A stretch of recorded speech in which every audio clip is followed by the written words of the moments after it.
Hey, have you heard? Four-Legged Life has a new digital newsletter. Here, let me show you how you get yourself subscribed. So you just type in Four-Legged Life, and that'll take you to the website. There we go. And this magic thing just appears, and you type in your email address. I'll use, let's see, how about coolestdogever@gmail.com. That's me. And then you just click on this thing here. There you go. It's the new digital newsletter from Four-Legged Life. Get subscribed today. He's been a guy on my radar for a while, and I'm finally got him on my show. I have no excuse. This man has for many, many years been helping and championing all kinds of cats with the program called Neighborhood Cats. And before we dive more into Maui, can you explain a little bit about how you and Susan came to create Neighborhood Cats, and what's it all about? Well, it started with, I lived on the Upper West Side of Manhattan, and I wasn't really involved that much in animal welfare. Mm-hmm. But I knew some friends in the rescue community, and I was literally walking down a block in my neighborhood and past an empty lot, and I saw a bunch of kittens playing in the grass. So my thought was I would try to help them and pass them along to my rescue friends, and that would all get taken care of. Right? Yeah, famous last words. Yeah. No, I always like to say that I did what any good citizen would do, which is I try to find somebody else to take care of the problem. Okay, you're honest. All right. Well, the more I dug into the situation, I discovered there were 30 feral cats living in this inner courtyard, and there were no services available.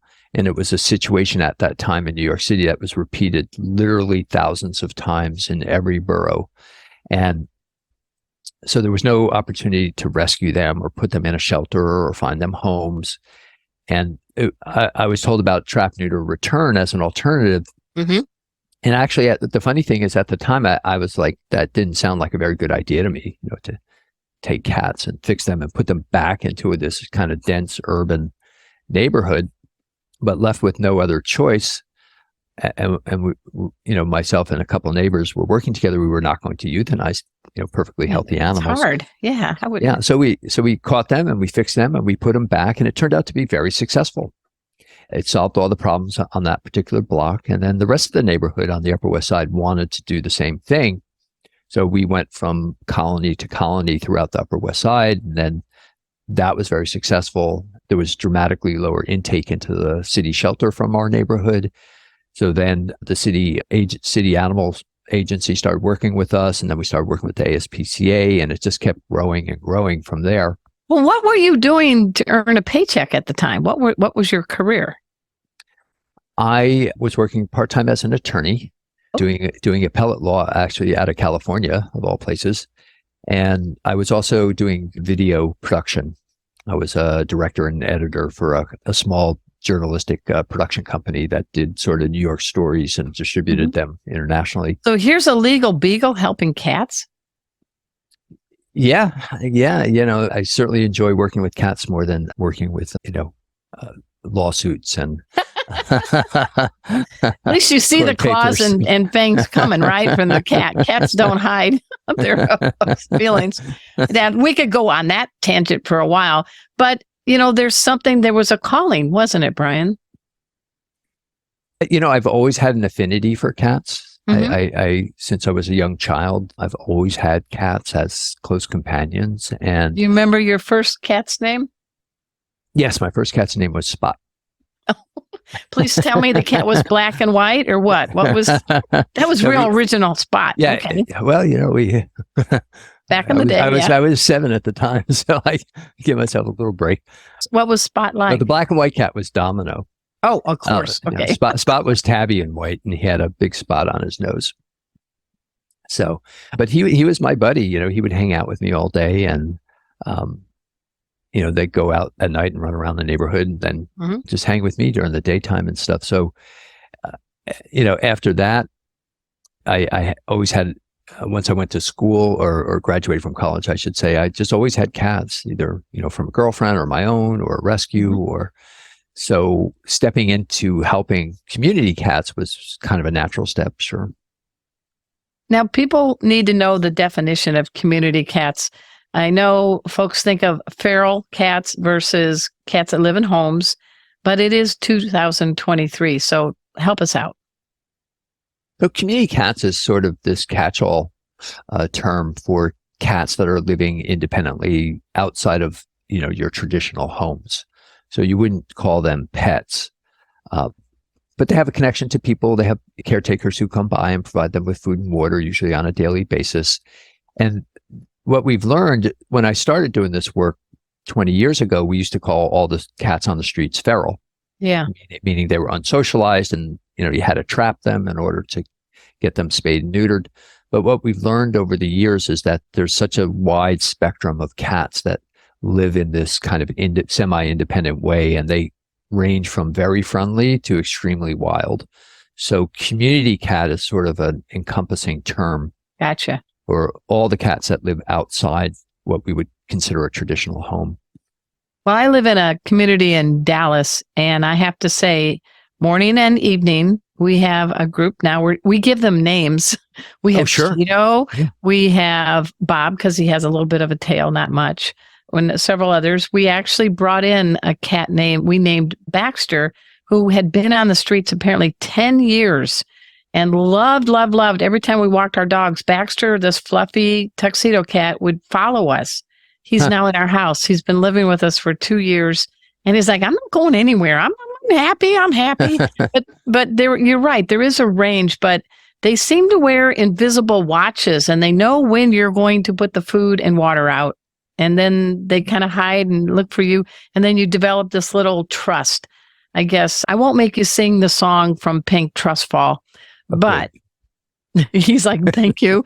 But think about that. I mean, what do you think about when a cat develops a trust, a community cat? That's a pretty neat gift to you.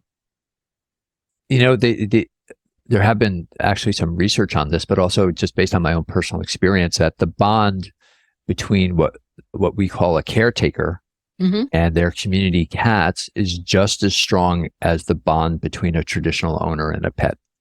Wow. And if historically, when animal management and animal control efforts have failed, when it comes to cat overpopulation, it's because they haven't taken that bond into account.